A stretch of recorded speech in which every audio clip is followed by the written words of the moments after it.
Ang tindi po ng mga binitawan ni VP Sara Duterte, talaga nakaka-excite ho dahil this time hindi na po siya talaga nagpipigil sa kanya mga sasabihin dahil napakaraming issue.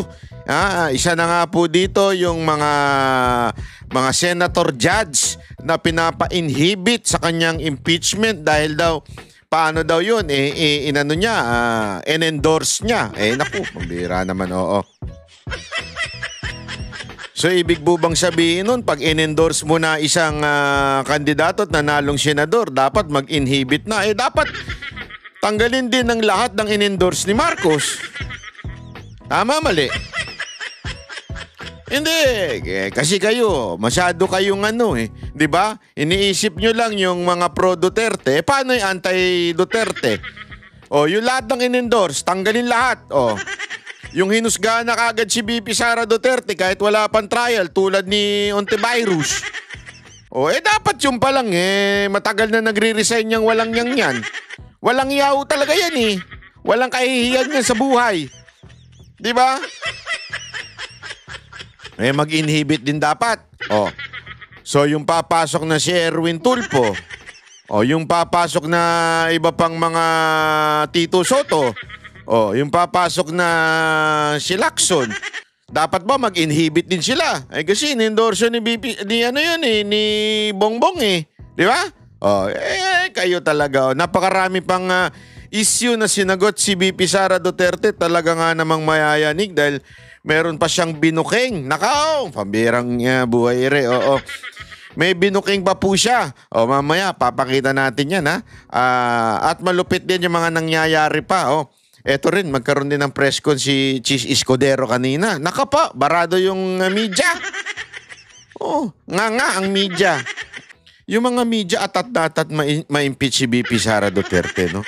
Napansin ko lang ito mga putang inang bayarang media na to. Hindi, totoo. Alam mo, hindi ako magpipigil. Pasensya na ho sa mga alam kong ayaw na nagmumura si Banatbay. Pero ako po, hindi po ako magpipigil dahil kasi talaga naman mga putang ina yung mga media na yan sagad sa kabayaran Kanina may napakinggan pa ako. Kasi yung ginagawa ko, mga kababayan, hindi ako nagre-rely sa balita. Hinahanap ko talaga yung mismong main interview. Nakita ko yung main interview ng press ko ni VP Sara Duterte. Pinanood ko po muna lahat yun, buo. Bago ko pinanood yung report ng isang baklang media. Hindi ko na lang sasabihin kung sino man yung hindot na media na yon Sinabi ba naman niya, idinikit niya yung sagot ni VP Sara Duterte doon sa pag-share ng AI ni Bato. 'Di ba? May sinabi si Bato, may meron siyang shinare na AI. Tapos sinagot ni Bato, sinasabi niyang ito ang importante naman dito ay yung sinabi nung AI, hindi yung AI mismo. So, ganun din daw si VP Sara Duterte na yung AI ay wala namang problema as long as hindi pinagkakitaan. Sabay idinikit yung bilyonaryo report about do sa AI. Magkaibang AI yun Doon sa bilyonaryo report, papakita ko sa inyo mamaya. Ibang AI ang ginamit doon. Ano ibig sabihin? Yung doon sa shinare ni Bato, AI generated video. Doon sa shinare yung ginagawa nung bilyonaryo report na anak ng isang bilyonaryo na merong PR firm na anti-Duterte ay AI generated comments. Okay? Magkaiba po yun. As a matter of fact, pareho namang legit yung sinasabi. Ibig sabihin, anong ko sinasabi kong legit? Ibig sabihin, may punto yon. Kaya lang, dito ang pinagkaiba, ito, pinagkakakitaan para siraan ng mga Duterte. Ibig sabihin, merong nagbabayad. Dito kay Bato, wala naman nagbayad kay Bato. Bato, i-share mo yan, babayaran kita. Walang ganun. Pero ang parang pinapalabas nung baklang media na yon, kung sino man yung animal na yan, hindi ko na lang papangalanan. Pag nakikita at naririnig ko yung boses niyan, gusto kong basagin yung sa telebisyon ko At saka yung computer ko sabi ba naman niya, parang ang dating, pinapaboran niya yung AI ni Bato, pero hindi niya pinapaboran yung AI nitong anak ng bilyonaryo, which is different fruit, ika nga. Hindi mo pwedeng sabihin na, ay, yung mangga na yan, matamis yan. Ha? Pero itong pineapple na ito, maasim. Naturalmente, talaga naman magkaiba po yun, di ba? Hindi mo pwedeng, talaga naman maasim eh. Kaya nga pineapple. Hindi mo pwedeng sabihin na ano yan. Magkaiba po yun. Although it looks similar, kasi pareho silang prutas, parehong AI, magkaibang application. Kaya sinasabi ni VP Sara Duterte na okay yung AI kay Bato kasi hindi naman binabayaran si Bato o hindi naman binabayaran yun. Ito kasi, binabayaran to destroy a person. Yun ang sinasabi. Siyempre, yung media na yun, galit sa mga Duterte yun, kahit taga sa kanila yun eh. Hindi ko na lang papangalanan yung hindot na yun ha. Eto, panoorin natin yung presko ni VP Sara Duterte. Tsaka ito dito, natutuwa talaga ako. Every time nagsasalita siya, pumapalakpak yung tinga ko. Ay, tinga ko, gumaganong-ganon yung tinga. Chik-chik-chik, gumaganyan. Panoorin natin ha. Nag-propose ng mas mataas na budget. Bakit po virtually retained na lang? Dahil inaasahan ko naman na hindi ibibigay yung budget ng Office of the Vice President dahil nga hindi naman kami kaalyado ng administrasyon. At nakita na natin yon noong nakaraang taon na syempre kung hindi ka sumusunod, hindi ka kaalyado ay hindi ka mabibigyan ng pondo para sa mga proyekto ng opisina mo. Kaya nagdesisyon ako na kung ano yung budget na ibinigay ngayong taon na ito ay yun din yung budget. Naglagay lang kami ng konti para sa inflation, yun din yung budget para sa susunod na taon. Dahil ayaw kong napapahiya at pinapahiya yung mga ibang personnel ng Office of the Vice President, lalong-lalo na kapag nandun na sila sa House of Representatives. Grabe yung dulot ng politika no? Kita niyo yan. Alam mo, nung panahon talaga ni Duterte, walang ganyan. Hindi walang pinupolitikang mga, as a matter of fact, di ba, marami pa nga nagagalit noon na bakit ang bilis daw ma-aproban yung budget ni Leni Robredo. Di ba? Naalala niyo noon? May mga nagko-comment, dapat di na-aproban yan. Dapat ini-impeach yan. Pero ano nangyari? Mabilis ang approval. Noon nung panahon ni Pangulong Duterte, kahit kalaban niya, kahit maputak na kalaban niya, talaga nga namang pinababayaan, okay lang yan. Ngayon hindi. Katulad nito, sinasabi ni VP Sara Duterte, hindi na sila humihingi ng mas mataas pang budget. Sabi niya is tinaas lang ng 30 billion kasi dahil for the para bagang allowance for inflation, di ba? So dito makikita mo talaga na apektado ng pamumulitika ni Romualdez at ni Marcos yung budget ng mga departamento. Pag hindi sumunod, pag kumokontra, pag hindi ka kakampi, kawawa ka. Alam mo, ganyan na ganyan yung panahon ng mga dilaw. Yan yung kinagalitan natin Kaya natin ibinoto ang isang Rodrigo Roa Duterte. Kasi ganyan na ganyan sila nung mamulitika. Mga crony. Pag hindi ka kaalyado, kakampi, nga ka sa budget. Ang bumasag lang talaga niyan si Pangulong Duterte. Mantakin mo yung mismong punta kayo ng Bicol. Ako po, nakapunta na ako ng Bicol, paulit-ulit. Pumunta kayo ng Bicol, makikita ninyo kaganda ng Bicol. Kung saan si Leni Robredo ang taga doon. At alam natin, ang Bicol, malakas si Robredo dyan. Pero ano ginawa ni Pangulong Duterte? Isa yan sa pinakamagandang airport na pinagawa nung panahon niya. Marami siyang pinagawang airport at inayos na airport. Pero yung Bicol lang isa sa pinakamaganda. Ganyan po ang Pangulong Rodrigo na administrasyon. Pero ngayon, pag ikaw opposition, tae ka. Hindi yun yung totoo talaga.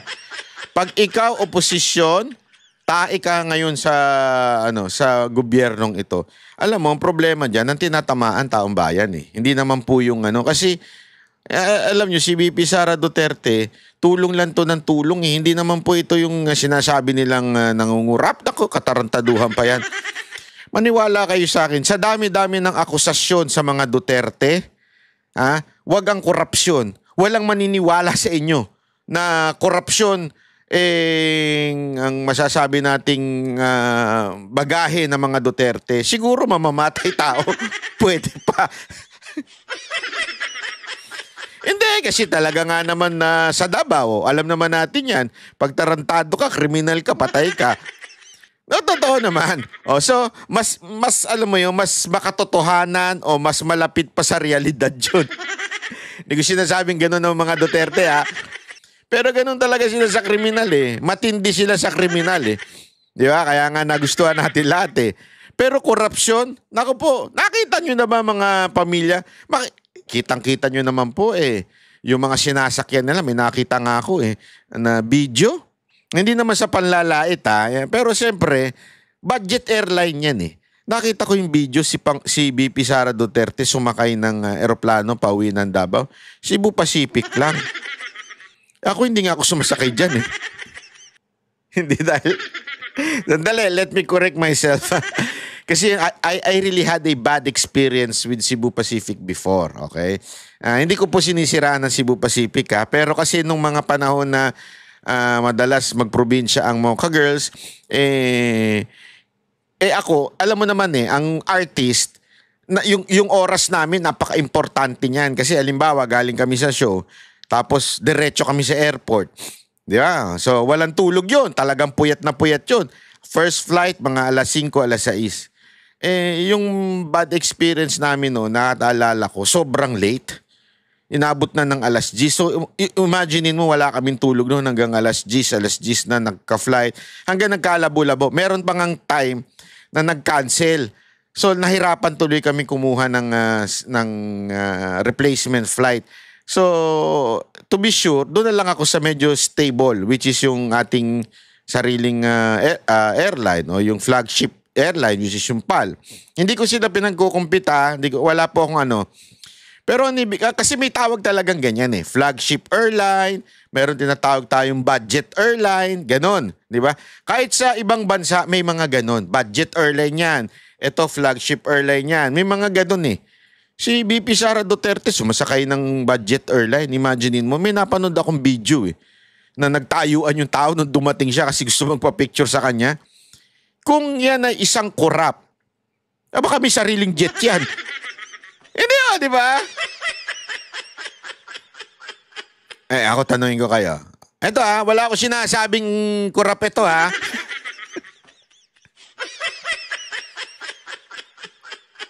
Makikita mo ba si Romualdez sumakay ng budget airline? Baka binili na yung airline. Yung mga bata niya, yung mga may ingay, nakita niyo sumakay ng budget airline? Baka may mga sariling eroplano yan eh. Yung isa nga, alam ko, may sariling eroplano eh. Ngayon, ang pagbibintangan nyo, si VP Sara Duterte pa ang kurap. Imagine niyo yun ako, practical lang tayo. Kaya nga, dahil dyan, apektado tuloy yung budget. Yung serbisyo sa mamamayang Pilipino na sana magagawa ng Vice President, Office of the Vice President, hindi magawa dahil sa pamumulitika. Iniisip kagad, naku, ayaw kong magkaroon ng maraming gagawin ito. Siguradong talo na nga tayo sa 2028. Baka ibaon pa tayo sa lupa nito. Ay, sus. Representatives or sa Senate na nakaharap yung ating mga miyembro ng Kongreso. Last follow-up on this topic lang. Ma'am, haharap pa rin po ba kayo sa budget panel given na hindi naman po kayo nang hihingi ng additional funds for next year? Ang Office of the Vice President, oo. Kayo, personally? Ako hindi pa kasi hindi naman namin alam kung kailan yung schedule wala pang ibinigay na schedule para sa Office of the Vice President sa mga hearings, no? So mahirap sumagot kapag hindi natin nakikita kung may conflict yung schedule, but definitely haharap yung Office of the Vice President sa pagsumite ng budget namin at yun. Next question, Arjun Relator, GMA News. Fine Buntag, VP. Ma'am, with a slim margin, ma'am, with the proposed ninyo na 2026 budget with 2025, meaning po ba na retained lahat yung mga programs and project na ipapatupad next year? At paano po yung nangyari dun sa mga partners natin, dun sa mga slashed or reduced programs with 2025, ma'am? Oo, yung mga partners natin sa MAB at sa Pansarap ay nabigyan na sila ng abiso, no, na wala na budget yung medical and burial assistance at wala na rin yung budget ang Pansarap. So, i-discontinue na namin yung project at yung partnership sa kanila. Follow up. So, expected, ma'am, na for next year, the same projects pa rin yung ipapatupad ng OVP. Wala nang may dadagdag po. Yes, oo. Wala kaming madagdag na projects for 2026. Tutuloy pa rin lahat nung nakita nyo, maliban lang sa Pansarap tsaka sa medical and burial assistance. Thank you, ma'am. Any other questions on this matter? Ma'am? Good morning po, Ma'am VP. Ang question ko po ay may kinalaman po sa case po ni former President Duterte. Any other questions with the institutional topic? None? So, let's move with the next topic. Kat, you have the next topic. Yeah. Ma'am, you earlier mentioned in an interview na you are... Ma'am, para iterate na lang yung comment niyo regarding the call for some senator judges to inhibit, specifically those daw po na who you endorsed in the 2025 midterm elections. Okay. Hindi kasi tayo pwede magpa-inhibit ng mga tao, ng mga senators, hindi kasi tayo pwede magpa-inhibit ng mga senator judges based on bias.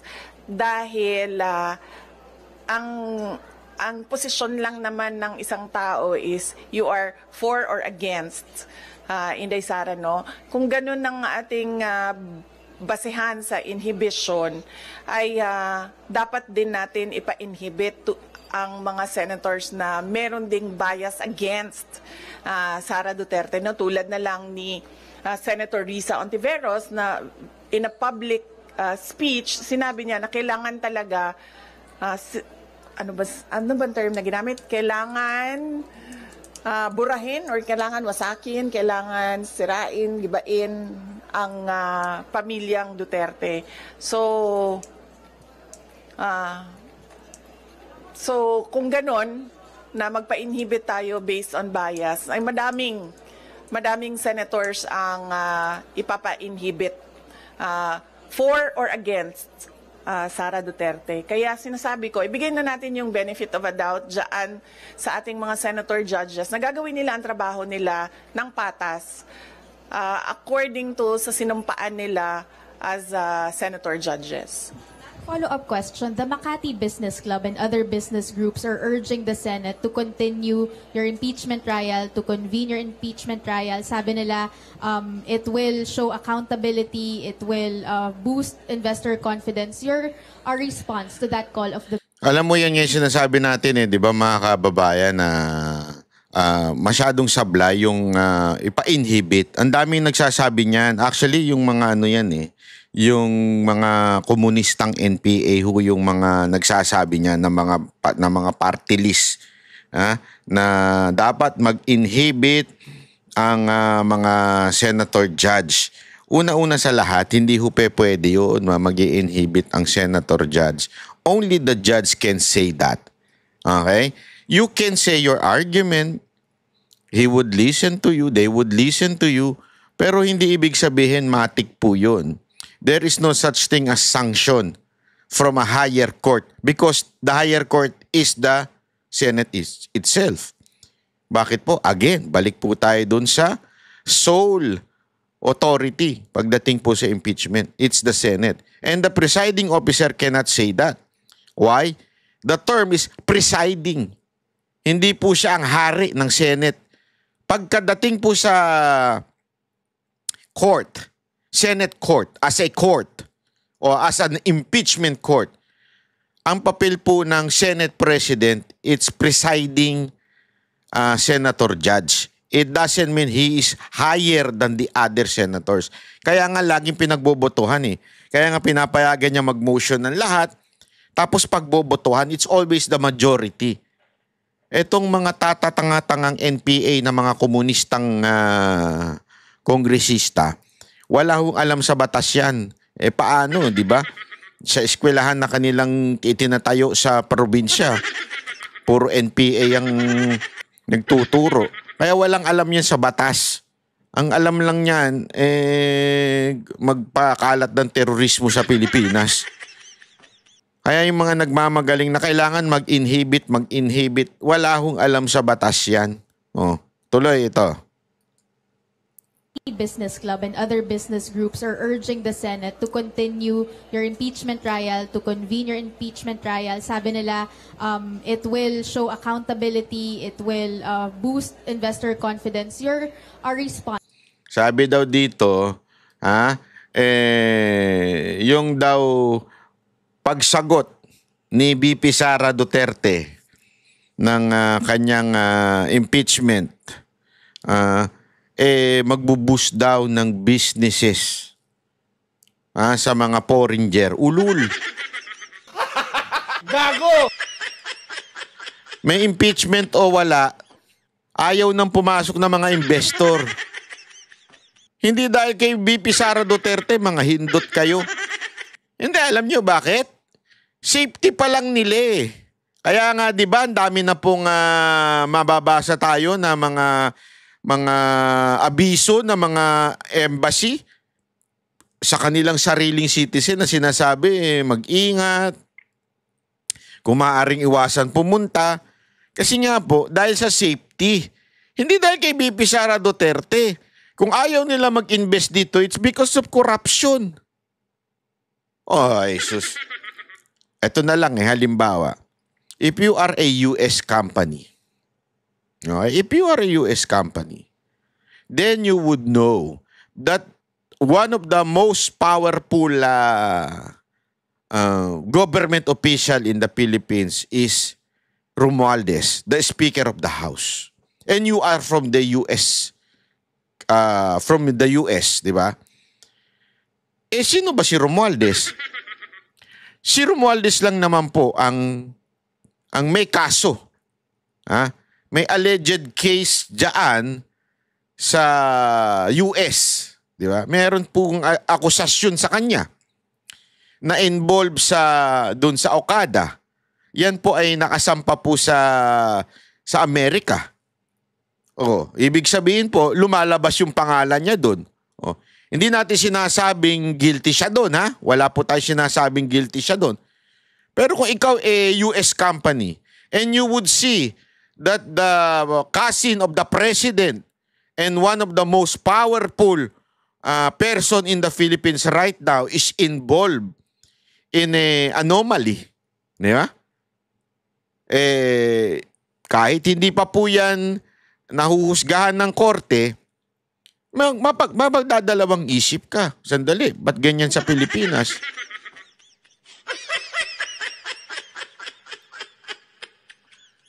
The mere fact that masasabi nating binansagan ng buong mundo, hindi lamang po ng Pilipinas, binansagan ng buong mundo, sa matter of fact, ginagawang katatawanan ng ilang mga Hollywood movies. Di ba? Yung salitang, ano ba yun? Imelda, basta something. Because doon sa pagkakamal ng madaming sapatos, yung kayamanan, yung mga kasong natalo sa Amerika, yun pa lang eh. Tapos malalaman nila na isang anak pala no ng presidente ng Pilipinas.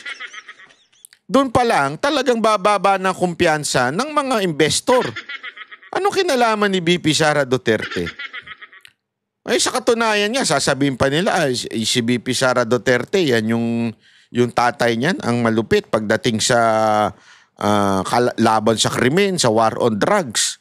Naging mapayapa ang Pilipinas, naging stable ang Pilipinas nung panahon ng kanyang tatay. So talaga nga namang mas gaganda pa. Wag niyong gawing rason yan si VP Sara Duterte ang dahilan ng pagbaba at pagbagsak ng kumpiyansa ng mga foreigner. To that call of the business sector?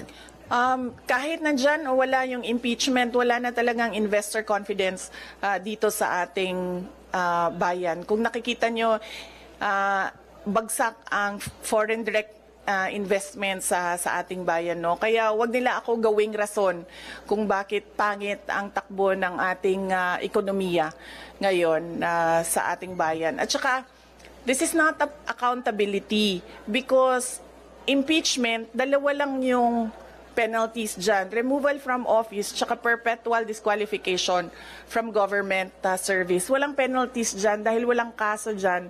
Ang impeachment ay removal process ng isang impeachable officers. Kung gusto talaga nila ng... Nagigets nyo? Wala pong ano yan. Again, paulit-ulit natin itinatama yung mga tangang konsepto ng mga pinklawan at saka ng mga Gen Z. Na uto-uto at tatanga-tanga.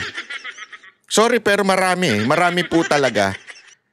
Sorry pasensya na yung mga Gen Z dyan na nagmamagaling, pwede ba manood na lang kayo ng mga K-pop? Huwag na kayo makisawsaw sa politika. Kasi ganito ginagawa ninyo, nanonood kayo ng itong K-pop na boy band. Tapos biglang dadaan sa feed ninyo yung propaganda ng mga pinklawan, bigla nyo na lang paniniwalaan without even researching. Kasi nga, hindi naman talaga kayo involved, wala kayong alam, nanonood lang kayo ng K-pop, biglang dumaan kayo doon sa mga kaibigan ninyong komunista na nagpapakalat ng fake news about the Dutertes. Ganyan kayo katanga, hindi kayo nagre-research. Yun ang problema sa mga, sorry pero totoo ito, maraming Gen Z ang bobo ngayon. Bakit? Hindi naman nagre-research niya eh. Marami nga dyan galit lang sa mga Duterte. Bakit? Kasi yung ama nila at yung nanay nila na nag-aaway at hindi umuuwi at mga irresponsabling magulang ay mga maka-Duterte. Hello? Real talk ito mga kababayan. Real talk ito. Minsan din kasi tayo mga magulang, kasalanan din natin eh. Alam nyo, paulit-ulit ko itong sinasabi sa inyo, sa mga magulang. Sa inyo, kayo mga magulang. Dalawang ang kahulugan ng magulang. Magulang as parents. Magulang as in mapanlinlang. Mapanlamang. Sorry, hindi mapanlinlang. Mapanlamang. Magulang. Sa basketball, pag sinabi mo, magulang yan. Ayokong kalaro yan. Mapanlinlang yan. Foul ng foul.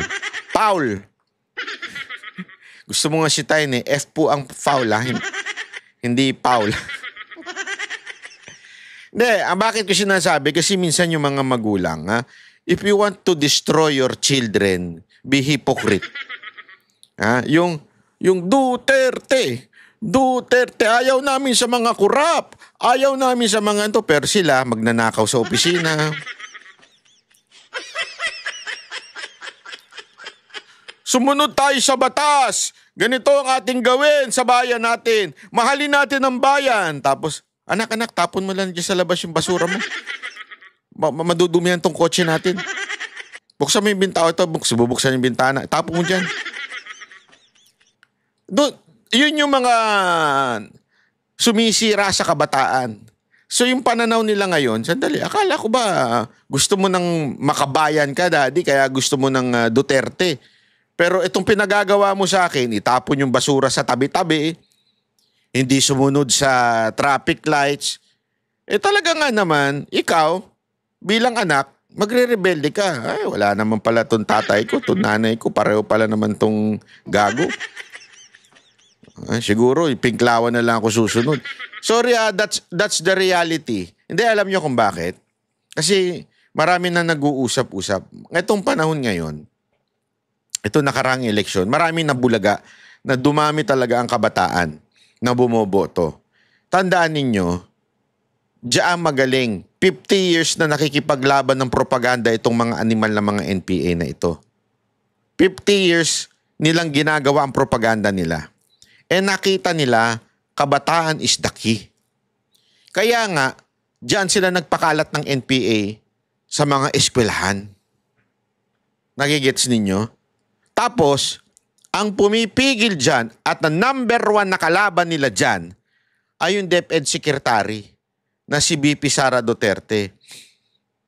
Kaya yung confidential funds ang tinarget nila. Imaginein mo, the confidential funds is being used to protect the student from these NPAs. This confidential fund was used para, siyempre, suhulan na bumaligtad yung mga NPA. Alam mo yun? Kasi, alam mo, sa mga ganyan, sa mga spy, money is the key. That's why there is a confidential funds. Di ba? Yan ang ginawa ng Office of the Vice President pagdating doon sa DepEd nila dati. Ngayon, the very thing na ginagamit ni BP Sara Duterte to destroy, to stop this communist, this NPA, yun ngayon ang ginamit nila to try na sirain ang imahe ni BP Sara Duterte. Yan ang ginamit nila sa impeachment, yung confidential funds. Na in reality, yan ang pumipigil na lumawak ang mga NPA. Kabataan. Kaya nga itong eleksyon na ito, nakita niyo? Sino mga nanalo? Sige, tingnan ninyo. Oh. Komunista. Mga komunista. Mga supporter na mga komunista. Mga nagtatago sa bandila ng Pinklawan at Dilawan pero in reality komunista.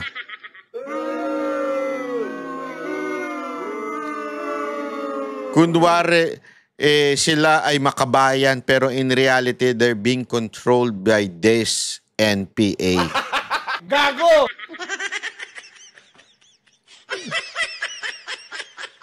At sino ang hadlang? Walang iba kung hindi ang mga Duterte. Kaya, dinidestroy nila as much as they can the Duterte. Pinapatanggal sa opisina, ayaw manalo. Hindi nyo napapansin? Ito ultimong mga media, talagang atat na atat matanggal si BP Sara Duterte. Kasi, di ba, tandaan niyo, sinabi mismo yan ng mga dating kadre, dating mga propagandista ng NPA na balik loob na sa gobyerno. Sinabi nila yan Isa yan sa unang pinepenetrate ng mga NPA media. Ako naniniwala na napakarami ng NPA sa loob ng media.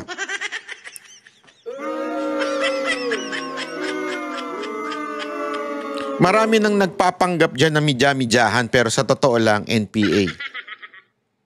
Oh, number 1 yan. Oh, tuloy natin Accountability ay mag-file ng mga kaso dyan sa mga korte. Alam naman natin at alam naman nila na yung mga pirma ng mga congressman, unang-una hindi nila binasa yung articles of impeachment. Pangalawa, marami sa kanila ang tumanggap ng budget o pera kapalit ng kanilang signatures. In fact, madami sa kanila ang umamin na may kapalit yung... di ba isa ho sa mga umamin po dyan yung bumaligtad na taga Cebu? Maalala nyo? Isa ho yan sa mga umamin, yung bumaligtad na taga Cebu na congressman. Inamin niya yan sa rally mismo. Saan na nga ba yun? Hindi ko na... Sandali. Hindi ko na matandaan kung saan pong video yun. Pero, wait Chotomate kudasay. Chotomate.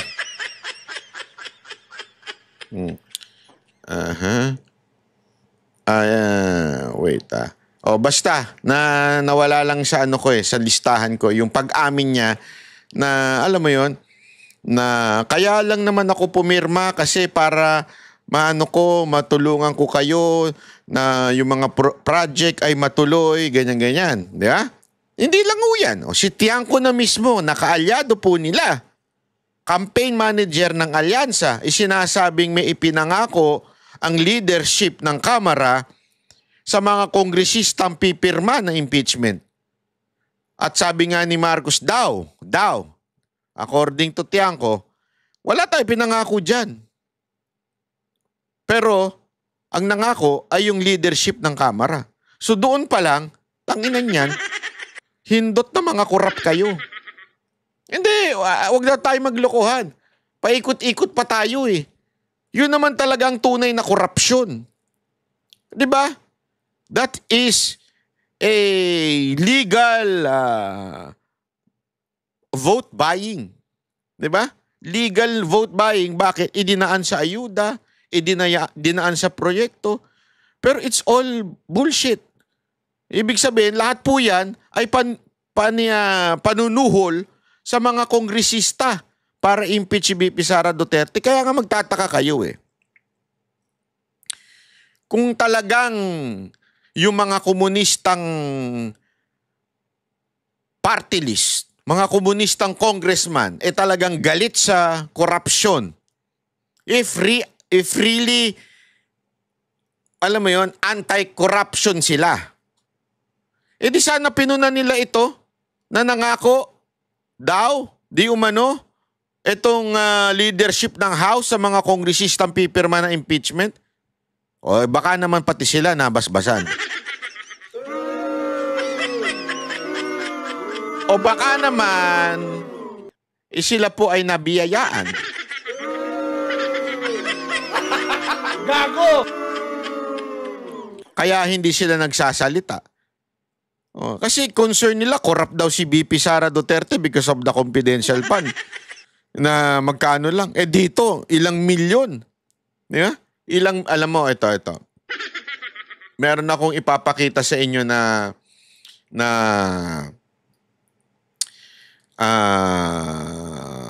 article ni Rigoberto Tiglao. Napakatindi nitong article na ito. How can it be a real impeachment complaint? Ito pakita natin. Baka sabihin ng iba dyan, nag-iimbento tayo eh. Ito. Sa The Manila Times, may article siya dito na tungkol dito sa sinisiwalat niya na talagang may matinding katiwalian na nangyayari pagdating po dito sa, yan. Ito, yan. Ay, mali, hindi pala yan. Iba yan. Sorry naman. Chotomate. Wait lang. Ito. Yan. Itong article na to. Yan. Talagang sinabi niya dito, 150 million. Ang tawag niya pa nga dito, mga kababayan, is of what really the house of political prostitutes. Mga pokpok pala kayo dyan sa kamar.